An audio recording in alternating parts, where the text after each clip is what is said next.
Hello बच्चों, स्वागत है आपका अपने चैनल माई हिंदी टीचर में। बच्चों, आज मैं आपको क्लास 7 की नई पुस्तक मल्हार को पढ़ाने जा रही हूँ। मल्हार का ये पहला चैप्टर है, माँ का एक कहानी। इस कविता को लिखा है मैथिली शरण गुप्त ने। लेकिन बच्चों, मल्हार पुस्तक पढ़ाने से पहले मैं आपको मल्हार के बारे में बताना चाहती हूँ कि आखिर इसका नाम मल्हार क्यों पड़ा है। मल्हार भारतीय शास्त्रीय संगीत का एक राग है। यह मुख्य रूप से वर्षा ऋतु में गाया जाता है। वर्षा ऋतु में प्रकृति नूतन रूप धारण करती, नूतन यानी नया रूप धारण करती है। इसका संबंध सृजन, सौंदर्य, नएपन और कृषि से भी है। यह पुस्तक मल्हार भी अपने गठन, विषय वस्तु और गतिविधियों में सृजन, सौंदर्य और नएपन पर बल देती है। तो चलिए, नएपन के लिए तो ये पुस्तक चेंज ही हुई है। तो हम लोग इस पुस्तक के बारे में पढ़ लिए, अब जान लिए कि आखिर ये पुस्तक क्यों नई बनी है। अब बच्चों, हम लोग इस पाठ में सबसे पहले इस कविता को लिखा है आपके मैथिली शरण गुप्त ने। तो मैथिली शरण गुप्त जी के बारे में देखेंगे, उसके बाद फिर कविता का सारांश देखेंगे, कविता से हमें क्या शिक्षा मिलेगी उसको भी देखेंगे, और एक एक पैराग्राफ का भावार्थ भी देखेंगे। तो चलिए बच्चों, पहले मैथिली शरण गुप्त को देखते हैं। कवि का परिचय कर लेते हैं बच्चों। मैथिली शरण गुप्त द्वारा रचित कविता का यह अंश माँ का एक कहानी उनकी काव्य कृति यशोधरा से लिया गया है। यह माँ यशोधरा और बेटे राहुल के बीच संवाद शैली में रचा गया है। मैथिली शरण गुप्त का जन्म चिरगांव, झांसी, उत्तर प्रदेश में हुआ है। 15-16 वर्ष की आयु में ही वे कविता करने लगे थे। प्रारंभ में ब्रज भाषा में और फिर हिंदी में आजीवन लेखन कार्य करते रहे। स्वतंत्रता आंदोलन में उनकी रचनाओं ने लोगों में देश प्रेम की भावना जगाने का काम किया। राष्ट्र कवि के रूप में उनकी ख्याति सर्वविदित है। सर्वविदित यानी सभी जानते हैं। इनकी अधिकांश कृतियों में भारत की धार्मिक, सांस्कृतिक और ऐतिहासिक राष्ट्रीय चेतना के स्वर हैं। इनकी कौन कौन सी रचनाएं हैं? साकेत, भारत भारती और यशोधरा इनकी काव्य कृतियां हैं। देखिए यहाँ पर बच्चों, देखिए इनका जन्म कब हुआ है? 1886 ईस्वी में इनका जन्म हुआ है। और मृत्यु कब हुई है? मृत्यु हुई है 1964 ईस्वी में। 1964 में इनकी डेथ हुई है। ये देखिए बच्चों, यहाँ जन्म और मृत्यु के बारे में भी आपको पता चल गया।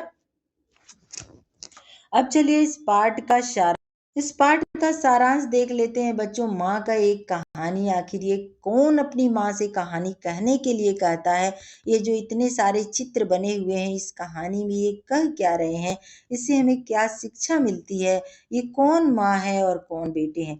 तो जैसा कि मैथिली शरण गुप्त का हम लोग परिचय पढ़ रहे थे, जीवन परिचय, तो उसमें लिखा था कि यह कहानी यशोधरा, माता यशोधरा अपने बेटे राहुल को सुना रही हैं। यहाँ से तो आपको क्लू मिल गया बच्चों कि ये कहानी माँ का एक कहानी। आखिर बच्चा कौन है और माँ कौन है? माँ है यशोधरा और बेटा है राहुल। इस कविता के माध्यम से हम इसका सारांश पहले देख लेते हैं, और क्या सीखेंगे बच्चों ये भी देखेंगे। तो इस कविता में हम ये इस कविता का यही सारांश है कि बालक राहुल अपनी माँ से कहानी कहने की जिद करते हैं। तो माँ कहती है कि क्या उसने उसे अपनी नानी समझ रखा है? देखिए पहले पैराग्राफ में ही लिखा हुआ है, जो उसे वो कहानी कहे। तब बालक चतुराई पूर्वक कहता है वो उसे लेटे लेटे कहानी सुना दे। तब माँ कहती है, माँ कहानी कहना आरंभ करती है।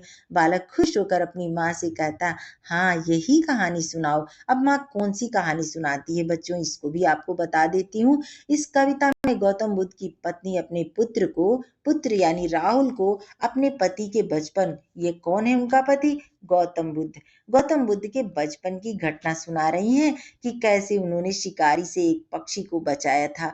इस घटना के माध्यम से वे अपने बालक में उदारता, जीवों के प्रति प्रेम, दया, निर्भयता का भाव जगाना चाहती हैं। इस कविता में गौतम बुद्ध की पत्नी अपने पुत्र को पति के बचपन की घटना बता रही हैं।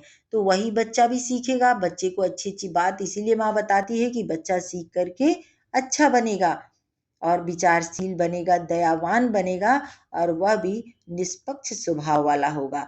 तो और एक और सीख इस कहानी से बच्चों हम लोग लेंगे कि महात्मा गौतम बुद्ध के ये विचार हैं। क्या विचार हैं? कि सत्य के मार्ग पर चलते हुए कोई व्यक्ति दो ही गलतियां कर सकता है। अभी एक पूरा जो उनका विचार है बच्चों, वो इस कविता पर आधारित है। इसीलिए मैं इस विचार को आपको बता रही हूँ कि सत्य के मार्ग पर चलते हुए कोई व्यक्ति दो ही गलतियां कर सकता है। पहली, पूरा रास्ता तय ना करना, और दूसरी, इसकी शुरुआत ही ना करना। मान लीजिए ये जो हंस है, आखिरी तक का तीर लगने के बाद जब ये गिरता है, तो या तो महात्मा बुद्ध उसे देखकर अनदेखा कर देते। वो तब करते जब उसके मन में कोई जो दया भाव नहीं होता, परोपकार की भावना नहीं होती, उनका निष्पक्ष विचार नहीं होता, तो वो उसको देख करके अनदेखा कर सकते थे। लेकिन ये थे दयालु, महात्मा बुद्ध एक दयालु दयावान व्यक्ति थे, इसलिए उन्होंने क्या किया, उस हंस को बचाया। और बचाया ही नहीं, इनके जो विचार हैं वो कहते हैं सत्य के मार्ग पर चलते हुए कोई व्यक्ति दो ही गलतियां कर सकता है। पहली, पूरा रास्ता तय ना करना, और दूसरी, इसकी शुरुआत ही ना करना। यानी जब इन्होंने बचाया है तो पूरे जो जहां तक इसको जाना होगा, जब तक कि इसकी प्राणों की रक्षा नहीं हो जाएगी, तब तक वो इसकी मदद करते रहेंगे। यानी पूरी ईमानदारी से सत्य का रास्ता तय करना चाहिए। ये इनके विचार से यही व्यक्त होता है। चलिए बच्चों, कविता को पढ़ती हूँ। मैं कविता को पढ़ूंगी तो उसके साथ साथ उसका भावार्थ भी आपको बताती चलूंगी। माँ कह एक कहानी। बेटा, समझ लिया क्या तूने मुझको अपनी नानी। माँ, बच्चा राहुल है, अपनी माँ से कहता है, माँ यशोधरा से। मैथिली शरण गुप्त जी कहते हैं, यह कविता हमारी पढ़ी हुई पाठ्य पुस्तक मल्हार से ली गई है। और इस कविता में माँ का एक कहानी पाठ से ली गई है। इस कविता में कवि मैथिली शरण गुप्त जी कहते हैं कि बालक राहुल अपनी माता यशोधरा से कहते हैं कि माँ, मुझे तुम एक कहानी सुनाओ। बेटा, समझ लिया क्या तूने मुझको अपनी नानी। माँ कहती है, बेटा, तूने मुझे अपनी नानी समझ लिया है क्या, जो मैं कहानी सुनाती रहूं हमेशा। कहती है, मुझसे यह चेटी। चेटी का मतलब क्या होता है बच्चों? चेटी का मतलब होता है दासी। चेटी यानी दासी। ये देखिए, चेटी दासी। दासी मतलब मेड सर्वेंट, ये हो गया चेटी। और दासी का मतलब मेड सर्वेंट। तो मुझसे मेरी मेड सर्वेंट कहती है, तू मेरी नानी की बेटी। नानी का बेटी होना मतलब माँ।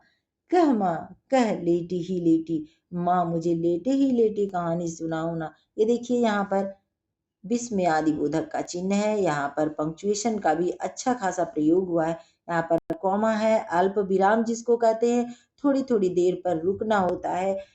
कह माँ, कह लेटी ही लेटी, मतलब थोड़े थोड़े शब्दों के अंतराल पर यहाँ रुकना होता है। और पूर्ण विराम का मतलब होता है बच्चों पूरी तरह से रुकना, वाक्य कंप्लीट हो चुका है। तो कहती है कि मुझसे यह चेटी कहती है कि तू मेरे नानी की बेटी है। कह माँ, यह लेटे ही लेटे। माँ, मुझे लेटे ही लेटे यही कहानी सुनाओ ना, कोई भी कहानी सुनाओ। राजा था या रानी, किसी राजा की सुनाओ या रानी की सुनाओ। राजा था या रानी, राजा रानी से कोई फर्क नहीं पड़ता, बस माँ तुम मुझे एक कहानी सुनाओ।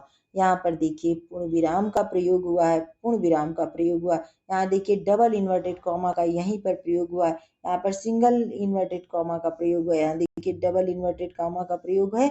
तू है हठी मान धन मेरे। तू बहुत ही जिद्दी। हठी का मतलब होता है बच्चों जिद्दी। हठी यानी जिद्दी।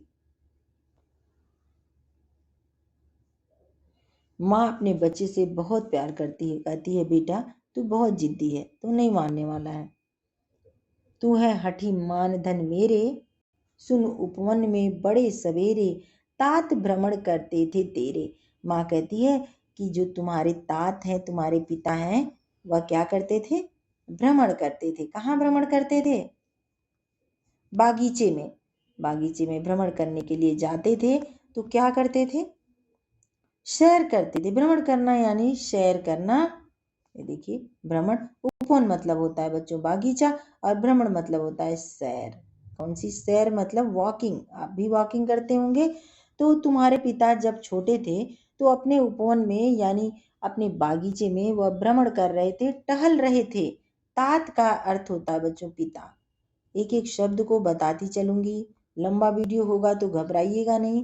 तात यानी पिता, क्योंकि पढ़ाने का तभी फायदा है बच्चों जब आपको एक एक चीज समझ में आए। देखिए यहाँ पर, सुन उपवन में बड़े सवेरे, तू है हठी मानधन मेरे, मतलब तू मेरा हठी यानी जिद्दी बच्चा है। सुन, जब तुम इतनी जिद कर ही रहे हो तो चलो कहानी सुनाती हूँ। सुनो, उपवन में बड़े सवेरे यानी बागीचे में बहुत सुबह सुबह तुम्हारे पिता एक दिन बागीचे में टहल रहे थे, घूम रहे थे।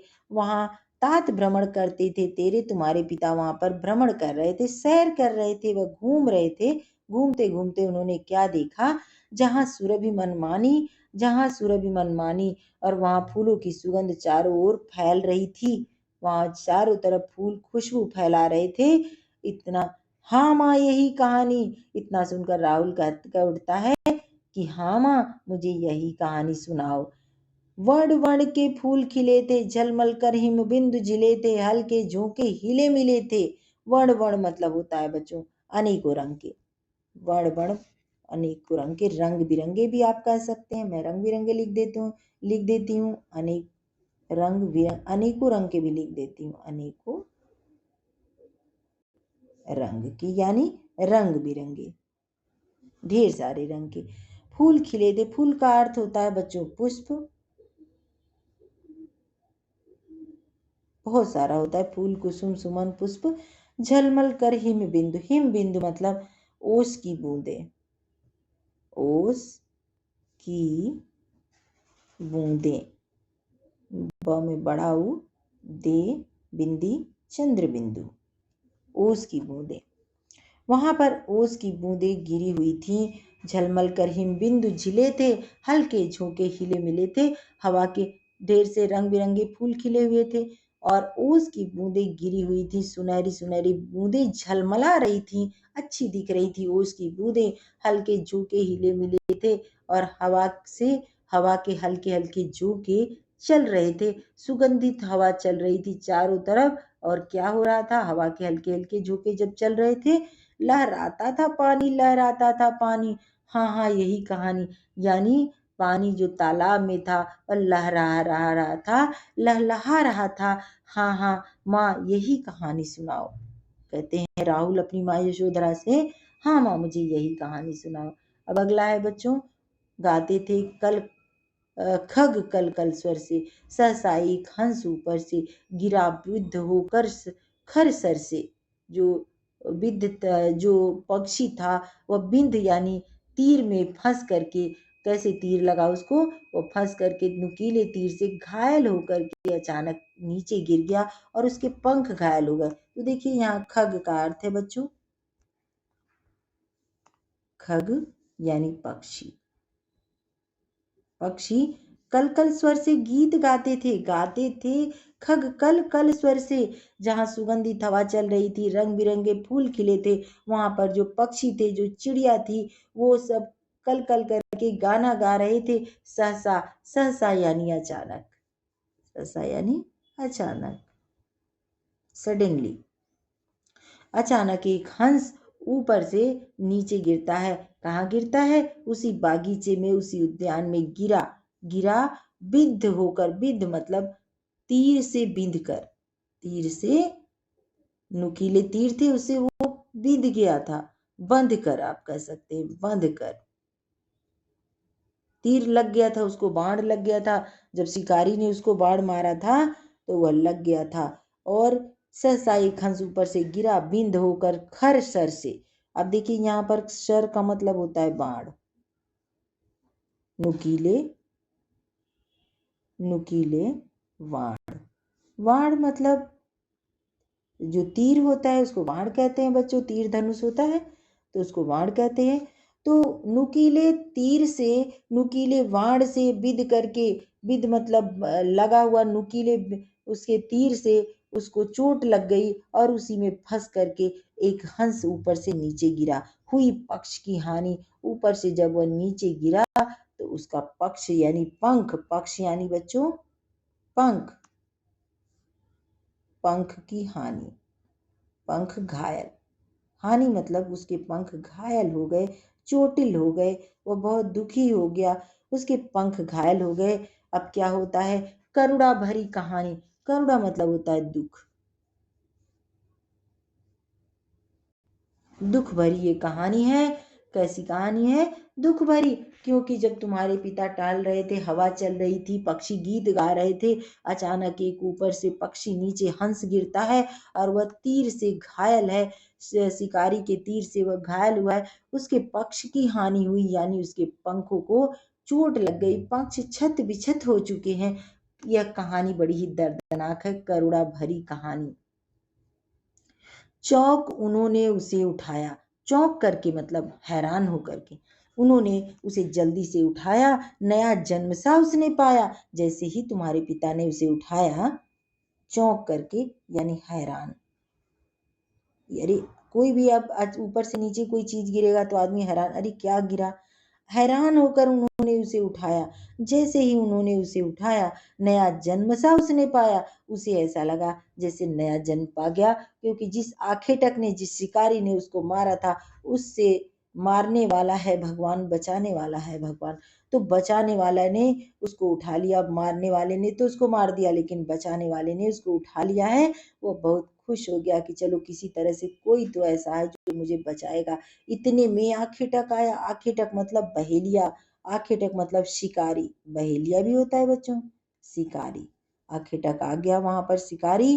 अब क्या कहता है, लक्ष्य सिद्धि का मानी, और लगा कहने कि मुझे पूरा विश्वास है कि मैंने जिस पक्षी को मारा था वो यहीं गिरा हुआ है, मेरा लक्ष्य कभी इधर उधर नहीं हो सकता, मेरा निशाना निशाना चूक नहीं सकता, निशाना सटीक है, मेरा जो निशाना है वह सटीक है। लक्ष्य सिद्धि का मानी, वह घमंड से कहने लगा कि मैंने जो निशाना लगाया था, मैंने जिसे मारा था वो यहीं गिरा है, बिल्कुल सही है। कोमल कठिन कहानी, यह कहानी बहुत ही दर्दनाक है। मांगा उसने आहत पक्षी, आहत मतलब जो पक्षी था, जो चोटिल था, जिसके पंख टूट गए थे, उसने उसको मांगा। आहत मतलब चोटिल, लो, चोटिल, चोटिल पक्षी को उसने मांगा। मांग करके क्या कहा, तेरे तात किंतु थे रक्षी। अब माँ अपने बेटे से कहती है, माता यशोधरा अपने पुत्र राहुल से कहती है कि बेटा तुम्हारे पिता रक्षी थे। तात मतलब पिता, तात यानी पिता, रक्षी मतलब होता है रक्षक, रक्षक, रक्षक मतलब रक्षा करने वाला। तुम्हारे पिता ने उसकी रक्षा की थी, उसे बचाई थी। तब उसने जो था खग भक्षी, खग मतलब पक्षी, भक्षी मतलब खाने वाला, खग मतलब होता है पक्षी, अब भक्षी मतलब खाने वाला, पक्षी खाने वाला, मांसाहारी, खाने वाला, जो पक्षी खाने वाला था। तब उसने जो था खग पक्षी भक्षी हठ करने की ठानी। अब उसने जिद करना शुरू किया, हठ करने की ठानी, कहा नहीं मुझे वही पक्षी चाहिए, मैंने मारा है, मेरा निशाना कभी चूक नहीं हो सकता, मुझे वही पक्षी चाहिए। हठ करने की ठानी, अब बढ़ चली कहानी। अब कहानी कहाँ हो चली है, बढ़ चली। जब उसने जिद करना शुरू किया तो कहानी आगे बढ़ चली है। हुआ विवाद सदय निर्दय में, और सदय और निर्दय, सदय होता है बच्चों जिसके दिल में दया होती है, दयामान, और निर्दय कौन होता है, कठोर, जिसको सिर्फ खाने पीने की सुधि रहती है, पता नहीं है कि ये जीव है, जीव को मारना चाहिए नहीं मारना चाहिए।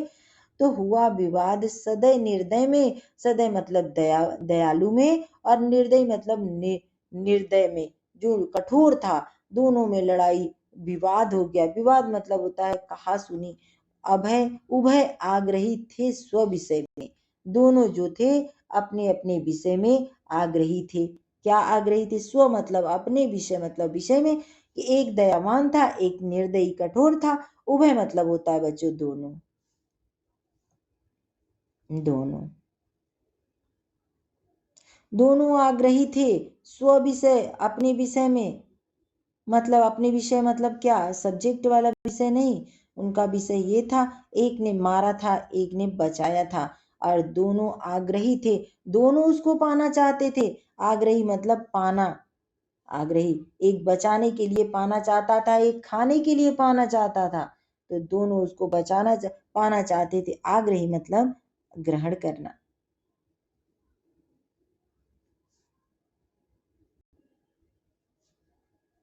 वे स्व विषय में, अपने अपने विषय में, यानी सदैव वाला चाहता था, दयालु चाहता था मैं उसकी रक्षा करूंगा, और निर्दयी चाहता था मैं उसका भक्षण करूंगा, खाऊंगा। गई बात तब न्यायालय में, न्यायालय हाई कोर्ट। तब बात कहाँ चली गई? हाई कोर्ट में चली गई। अब क्या होता है? सुनी सभी ने जानी, सुनी सभी ने जानी, व्यापक हुई कहानी। जो कहानी है वह व्यापक हो गई। व्यापक मतलब बहुत बड़ी। अब कहानी बड़ी हो चुकी है, बड़ी। व्यापक मतलब विस्तृत होता है, लेकिन आपको बड़ी बता रही हूँ। सुनी सभी ने जानी, अब हाई कोर्ट में मामला पहुंच चुका है, तो सबने इसको सुन लिया, सबने इसको जान लिया। राहुल, तू निर्णय कर इसका, न्याय पक्ष लेता है किसका, कह दे निर्भय जय हो किसका। अब राहुल अपनी जो माता यशोधरा है वो अपने बेटे से कहती हैं, इतनी बड़ी कहानी सुनाने के बाद माता यशोधरा राहुल से कहती है, बेटा तू ही इसका निर्णय कर। तो निर्णय मतलब होता है फैसला। निर्णय का क्या मतलब है बच्चों? निर्णय का मतलब होता है बच्चों फैसला। फैसला, फैसला मतलब होता है निर्णय, जजमेंट। अब तुम निर्णय करके बताओ बेटा कि न्याय किसकी तरफ होना चाहिए। न्याय, न्याय पक्ष लेता है किसका, न्याय किसकी तरफ होना चाहिए। तू कह दे निर्भय जय हो जिसका, कह दे निर्भय जय हो जिसका। तू बता कि किसकी तरफ न्याय होना चाहिए, जो तू कहेगा वही मैं मान लूंगी। निर्भय होकर के कह दे कि किसका जय होना चाहिए था। अपने अपने विषय पर तर्क देने लगे। तू ही बेटा इसका निर्णय लेकर बता कि अब कौन सही है। तू निर्भय होकर बता कि जीत किसकी होनी चाहिए। निर्भय होकर के, निडर होकर के, निर्भय यानी निडर होकर के। तो सुन लूं तेरी बानी, माँ तेरी क्या बानी, मैं सुन रहा कहानी। बच्चा कहता है, माँ मैं क्या बोलूं, मैं तो कहानी सुन रहा हूँ। माँ कहती निर्भय, निर्भय यानी निडर। माँ कहती है, बेटा तू निडर होकर के बता, यह कहानी जो है वह किसके पक्ष में जानी चाहिए थे। तुम अगर उस जगह पर होते तो तुम्हारा डिसीजन क्या होता। बच्चा कहता है, माँ मेरी क्या बानी, बानी यानी बोली, बानी यानी बोली। बानी बोली मतलब माँ कहती है, सुन लूं तेरी बोली, यानी तू बता कि अब तुम होते तो क्या करते। माँ मेरी क्या मानी। बच्चा कहता है, माँ इसमें मैं क्या बोल सकता हूँ, मैं सुन रहा कहानी, मैं तो कहानी सुन रहा हूँ। अब माँ क्या कहती है, कोई निरपराध को मारे तो क्यों अन्य उसे न उबारे, रक्षक पर भक्षक को मारे, न्याय दया का दानी, न्याय दया का दानी, तूने गुनी कहानी। अब माँ कहती है, यदि कोई अकारण, बिना किसी कारण के, अपराध के किसी को मारे तो क्या दूसरे को उसकी रक्षा नहीं करनी चाहिए। मारने वाले से रक्षा करने वाला बड़ा होता है, बहुत महान होता है। रक्षक पर भक्षक को वारे, मारने वाले से बचाने वाला बड़ा होता है। न्याय दया का दानी, न्याय सदैव दया का पक्ष लेता है। न्याय किसका पक्ष लेता है? दया का पक्ष लेता है। इस पर माँ कहती है, तुमने सुनी कहानी, न्याय दया का दानी, तुमने गुनी कहानी, कहानी के मर्म को ठीक से समझा है। कहानी तो तुमने सुन लिया, क्या कहानी के मर्म को भी तुमने समझा है। तो ये कहानी बहुत ही आत्मीय है, बहुत ही अच्छी है। इस कहानी से हमें यही सीख मिलती है कि माँ जो है वह एक कहानी, कविता के रचयिता मैथिली शरण गुप्त है। इस कविता में परोपकार की भावना रखने की और दूसरे की मदद करने की प्रेरणा मिलती है। राहुल के उत्तर से उसके स्वभाव के बारे में अब पता चलता है कि उसका स्वभाव निष्पक्ष है, विचारशील और दया भाव रखने वाला है।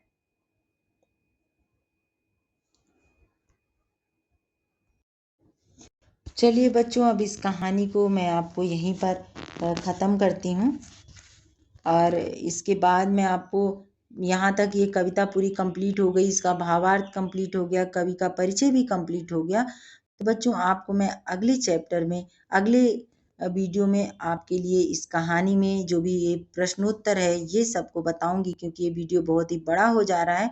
तो मैं जैसे ही इसको ख़त्म करूंगी उसके बाद मैं आपको इसका पूरा जितना भी इसका बाकी एक्सरसाइज है वो सारा आपको करा दूंगी। चलिए बच्चों, इस कविता को यहीं समाप्त करती हूँ और मिलती हूँ मैं आपसे अगले वीडियो में। तब तक के लिए आपका एक क्वेश्चन, छोटा सा क्वेश्चन करा देती हूँ। नीचे दिए गए प्रश्नों का सबसे सही उत्तर कौन सा है उसके सामने तारा बनाइए। कुछ प्रश्नों से एक से अधिक उत्तर भी हो सकते हैं। माँ अपने बेटे को करुणा और न्याय की कहानी क्यों सुनाती है? राजाओं की कहानी से उसका मनोरंजन करने के लिए, उसमें सही गलत की समझ विकसित करने के लिए, उसके परिवार की विरासत और पूर्वजों के बारे में बताने के लिए, उसे प्रकृति और जानवरों के बारे में बताने के लिए। तो देखिए, ये प्रकृति और जानवरों के बारे में तो जो बताया है माँ ने बताया ही है, लेकिन सही और गलत की समझ भी सबसे बड़ी समझ होती है। तो यहाँ पर मुझे यही सही लगता है। तो चलिए बच्चों, इस पार्ट को मैं यहीं समाप्त करती हूँ और मिलती हूँ मैं आपसे अगले वीडियो में। इसके बाद मैं सारे एक्सरसाइज का वीडियो लेकर के आ रही हूँ आपका। तब तक के लिए धन्यवाद बच्चों। और अगर आप मेरे चैनल पर नए हैं बच्चों तो इसको सब्सक्राइब कर लीजिएगा ताकि मेरा लेटेस्ट वीडियो आप तक पहुंच जाएगा। धन्यवाद।